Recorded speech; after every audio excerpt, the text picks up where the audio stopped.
Hello. It's been a while. Yeah. So I want to give some insight on one of those questions that very many people have. People be like, and it comes down to, should I buy a German car, or let me just generalize European, but people generally call them German cars, or should I buy a Japanese car? Well, today I'm here to demystify everything, talk about the pros and cons of owning either. Sorry, I'm still setting the climate.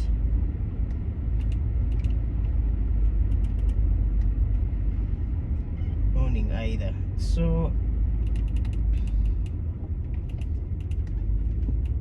most people in Africa, or in Uganda for that matter, they drive Japanese, and to be exact, they drive Toyota. Why would they drive Toyota? There's a very big reason. I mean, who wouldn't want to drive Toyota? Who wouldn't want to drive a simple car, an economical car, and most of all, a reliable car? From like 2000, early 2000s, Toyota has really pulled out its game when it comes to reliability. It is the most reliable car builder there is. Like, if you actually buy a Toyota and you actually take good care of it, you will drive that thing for years without changing anything. Like, of course, when I say anything, I don't include the things that you must change for routine maintenance. Obviously, there are things that wear out routine maintenance. You must change those. But you take care of that engine, you drive it forever. Take care of that transmission, you drive it forever. Build quality, interior build quality, things like this, not so much. They may not last forever. But the car will move, and it's cheaper. It's affordable to keep on the road. Spare parts are readily available. People who know how to work on these cars are more readily available. Unfortunately, that has a downside as well, that anyone who has nothing to do will basically pose as a mechanic, and you take your car there and whoosh, your car is gone.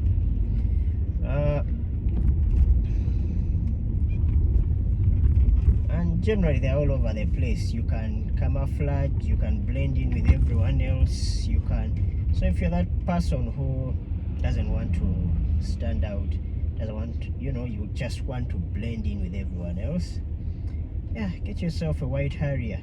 I mean, only that person who knows your specific number plate, and maybe that one scratch at the back of your car will know that's you, but really nobody else will be able to tell that you're the one. Get yourself a silver Primo. You'll be the only, you'll be one amongst hundreds on the road with a silver Primo. So simple cars, nice, they do their job, they get you from point A to point B. You don't really ever have to think about them, you just wake up and drive. It's a car where it's just a tool for transport. As I've said, it's just a tool. Now, who buys a German car? Someone who buys a German car, this is someone where the car is not just a tool for transport. The car is part of them. It's an emotion. It's the whole experience of driving is an emotion. it's a thing. It's not just getting from point A to point B. It's how do you feel as you move from point A to point B.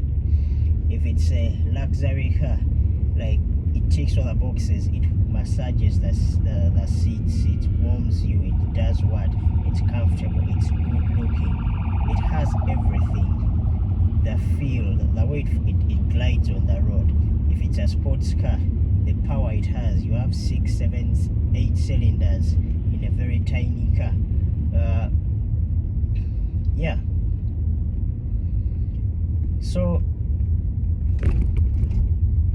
you don't really care about the costs of maintenance. You care, but it's, you know, you've accepted that it's part of owning this car because you love the car.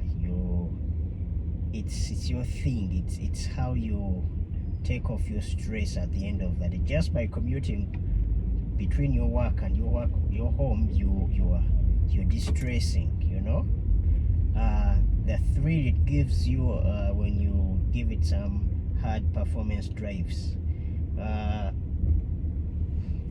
The comfort on the seats, everything that you get. So it's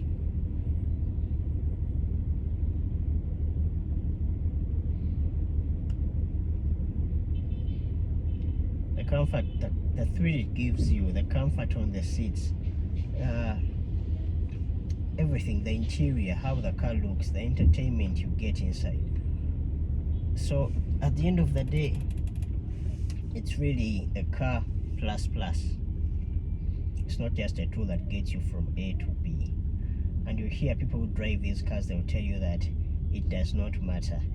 They will not drive Japanese because there's a feeling that you get when you drive these cars. It cannot be quantified. It's beyond reason, it's beyond logic. You find someone making sure their car is on the road even if it doesn't make sense, even if he has to import parts to keep it on the road, even if, you know, things that don't really make a lot of logical sense. You'll find someone with a car that has this much ground clearance. It's okay, he doesn't mind, you know, driving it at 1 mile per hour just to get over bumps. He doesn't mind, but he will drive that car that is just 1 inch off the ground. You find someone that has a car that cannot be serviced in Uganda in any way or form. The oil is not available, even the filters are not available, nothing. But he loves the car. He is willing to take on the costs. The car is hugely unreliable. You move from here to there, it will just give you a computer error. You know, it will just get electrically confused, digitally confused. It will throw some errors here and there when really there's nothing wrong with it. And it will tell you, you know, stop, emergency, this, that. Some cars can actually force you to actually stop. Like they will get into what we call limp mode, cut the power by like 70%, and yeah, basically just give you enough to just drive home or to drive to a service station or something. So at the end of the day, it comes down to you choice. What is a car to you? Yes, I do agree that some people drive Toyota and it's a feeling, they actually love it. It's not a tool just to go from point A to point B. They are very good Japanese cars. Lexus, beautiful cars. I haven't seen a car that is smoother and as refined as a Lexus. Yeah, and I would like to agree, even the Mercedes-Benz is not as refined as a Lexus. Lexus are very, very, very refined cars. But they just don't have the thrill, they don't have the performance, they don't have, yeah, they're just refined. Comfy, refined. And so do other cars. Subaru drivers, you guys are differently go together.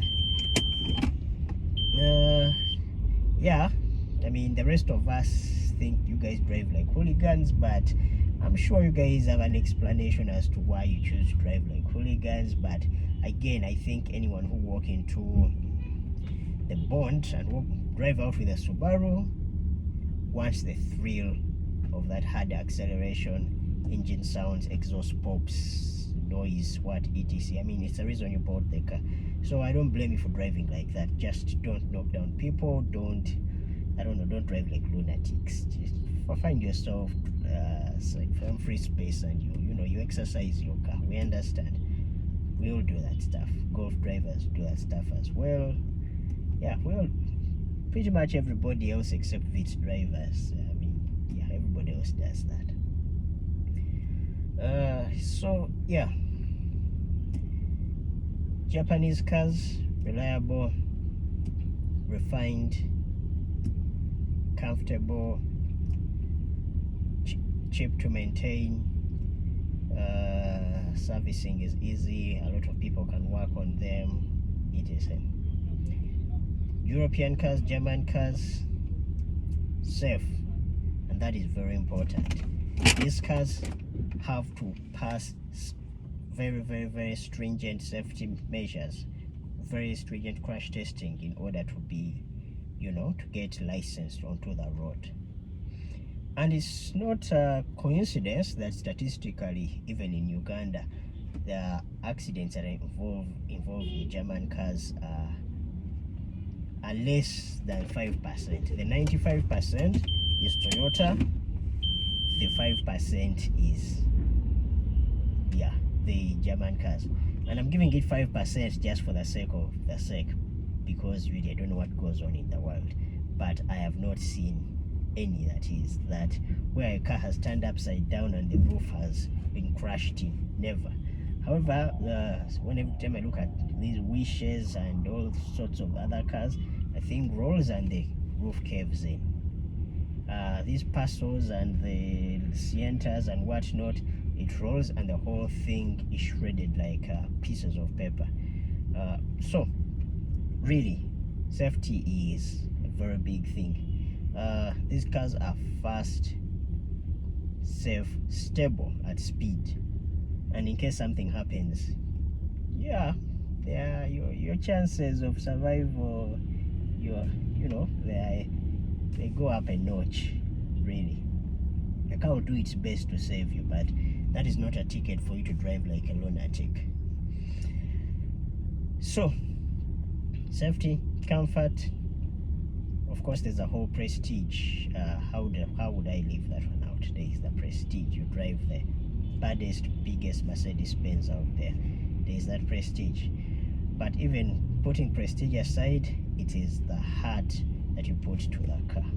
It is the heart and the feel that you have for that car that keeps you with that car. So these cars do not have resale value, really. You buy it, it's yours. You drive it, it's yours. If you bought it at 10,000 shillings and you want to sell it, the most you're going to get out of it is 2,000 shillings. And this is the reason why most people do not buy them, because people want to drive cars for 2-3 years and sell them. A Toyota bought at 10,000 shillings can very easily sell at 8, 9, even 10,000 shillings. If it's one of those rare ones, high on demand, it can even sell for more than you actually bought it. So resale value is critical, it's key. And yeah, German cars depreciate like I do not know what. As soon as you drive it, it depreciates about 70% instantly. Toyotas, they hold their value. They can be resold and resold and resold and resold.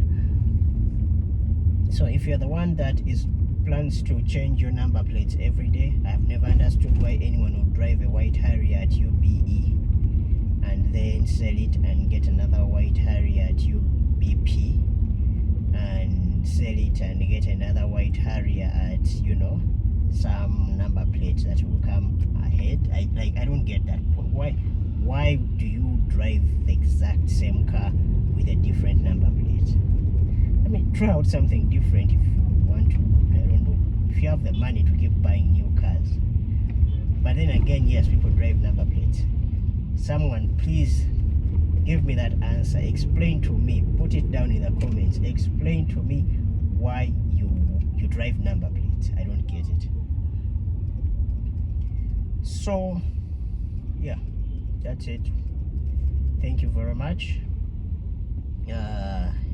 Any more questions, any comments, anything that you feel I can help out, put it in the comments, and I should get back to you if there's any topic, any question at all that you feel I should make a video about. Please let me know. Put it down there in the comments, and I'll definitely let you know. Otherwise, thank you very much.